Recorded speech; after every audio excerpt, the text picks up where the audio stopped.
The chair lays out House Bill 4535 as a matter of postponed business on second reading. The clerk will read the bill. HB 4535 by McQueenie relating to COVID-19 vaccine administration requirements. Chair recognizes Mr. McQueenie to explain the bill. Thank you, Mr. Speaker. Members, House Bill 4535 requires written informed consent prior to receiving a COVID-19 vaccine and directs the Department of State Health Services to create a standardized information sheet for the recipients of the vaccine. Mr. Speaker, Yeah, Ms. Howard, for what purpose? would the gentleman yield? Will the gentleman yield for questions? of course, absolutely. The gentleman yields. Thank you, Representative McQueenie. Are you aware that 1,227,800 Americans and 93,858 Texans have died from COVID-19 since 2020? I'm not advised.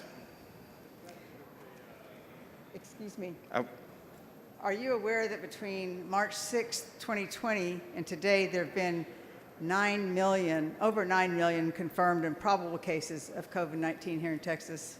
I'm not advised, but I would take your word for it. Okay. This bill is about informed consent. This Right. has nothing to do, this is not a scientific debate. This is about informing before they get the vaccine.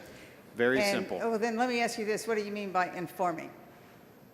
Informing them about the development, the risks, and the bill's got, I think, 4 different outlines. Risks associated with the vaccine, the expedited manner in which it was developed, long-term scientific studies, and whether the manufacturers are subject to civil liability.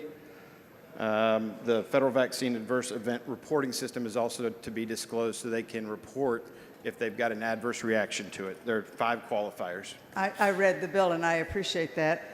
And I'm not trying to have a scientific discussion so much as I'm just trying to say that if we're having an informed consent, there are other aspects that one might want to be informed of when they're making this decision. I'm sorry? I'm aware of your amendment, and the benefits are well established of it. They are given out. I don't believe it's necessary, but I will accept your amendment.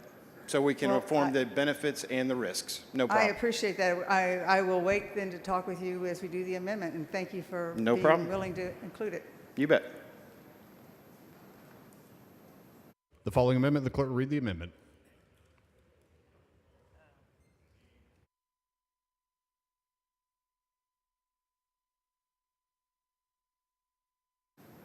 Amendment by Goodwin. Chair recognizes Ms. Goodwin. Thank you, Mr. Speaker. Members, this amendment is about ensuring that parents have access to the most reliable, up-to-date information when making decisions about their health and safety. As House Bill 4535 stands, it would require the Texas Department of State Health Services to create a specific informational sheet for doctors to provide background information on the COVID-19 vaccine. I understand the importance of being informed prior to making a significant healthcare decision, and I agree that Texans should be fully informed. But I also understand the importance of digestible information. By changing the language of this bill to specify the Department of State Health Services must use informational materials from the CDC, as my amendment does, we are assuring the information Texans receive is rooted in science, regularly updated, and aligned with what health professionals across the country are utilizing. As it is, healthcare decisions are excruciatingly complex and stressful. This amendment is about softening that process for Texans while still providing scientifically accurate information. I move adoption. Mr. McQueenie, in opposition to the amendment. Thank you very much. This is an unnecessary amendment, and I respectfully oppose it and ask you to vote no. Ms. Goodwin to close. Members, I hope that you will vote for my amendment so that we can make sure people who are getting information are getting reliable and up-to-date information coming from a very reliable source. I move adoption. Ms. Goodwin sends up an amendment. A record vote has been requested. The clerk will ring the bell.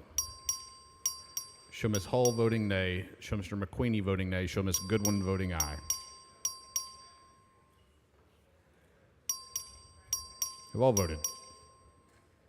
There being 59 ayes, 78 nays, the amendment fails to adopt. Following amendment, the clerk will read the amendment.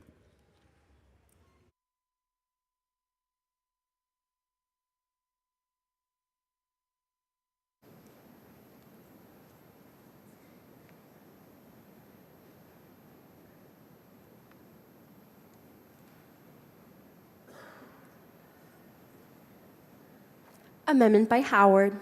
The chair recognizes Ms. Howard to explain the amendment. Oh, sorry. Thank you, Mr. Speaker, members. The National Institute of Health has reported that since its introduction, the COVID-19 vaccination has significantly reduced the burden of disease in our country.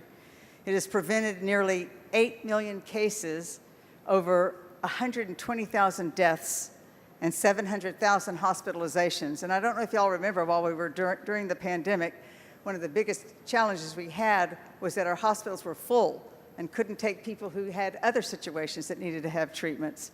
The CDC also reports that the COVID-19 vaccine has been shown to reduce the risk of developing a critical illness from the COVID-19 virus by 70%.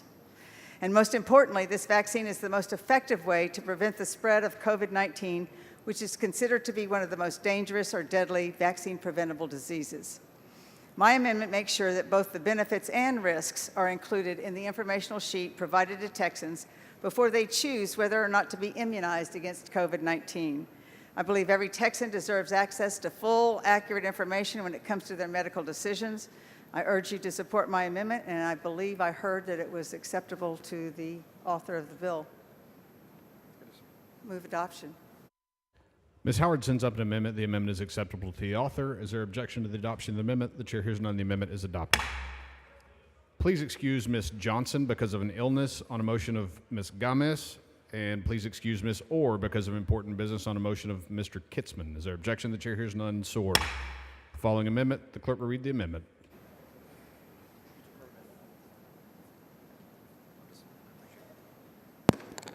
Thank you, members. In out of respect, I'm sorry. Amendment by Wu. Thank you, members. Out of respect for Mr. McQueenie accepting Ms. Howard's amendment, I will withdraw mine. The amendment is withdrawn. The chair recognizes Mr. Wu. Anyone wishing to speak on, for, or against House Bill 4535? Chair recognizes Mr. Wu in opposition.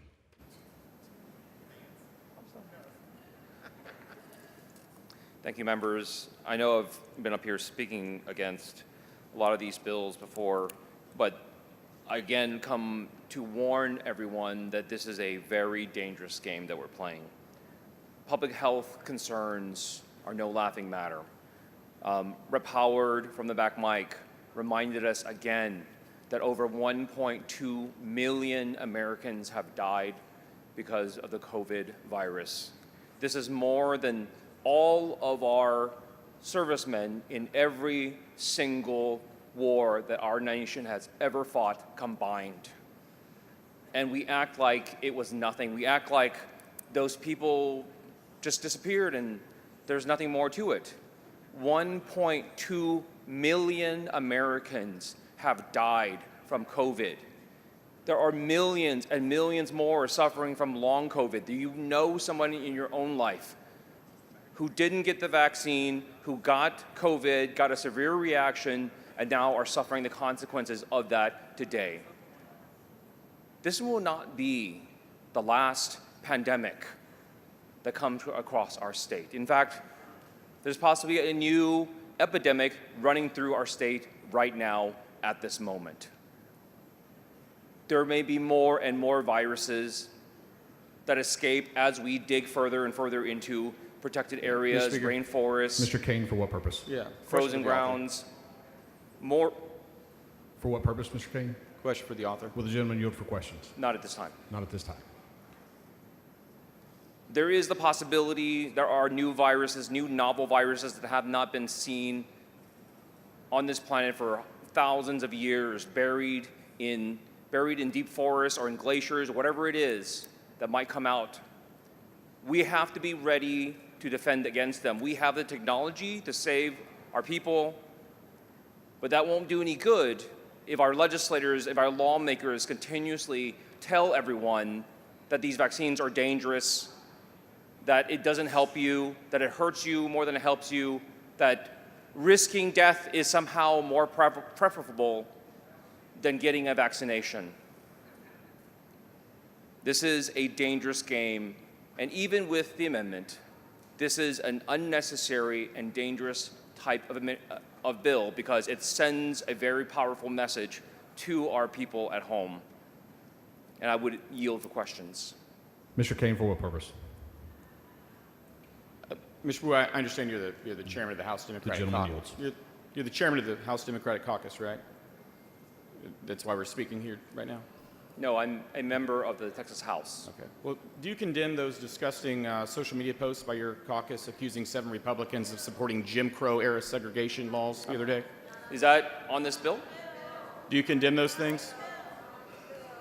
How about, do you condemn the tweet of your caucus Members, please confine your remarks to the 5 subject days ago of the calling bill. Representative Hefner racist and attacking his credibility? Do you condemn those things? Members, please confine your remarks to the subject of the Do you bill. condemn those things?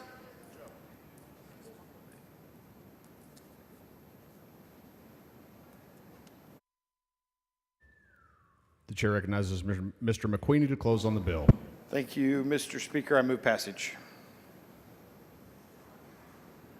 Please excuse Representative Tallarico to attend a meeting of the Committee on Trade, Workforce, and Economic Development on a motion of Mr. Busey. Is there objection? The chair hears none. So ordered. The question occurs on final passage of House Bill 4535. This is a record vote. The clerk will ring the bell. Show Ms. Hull voting aye. Show Mr. Moody voting nay. Show Mr. McQueenie voting aye.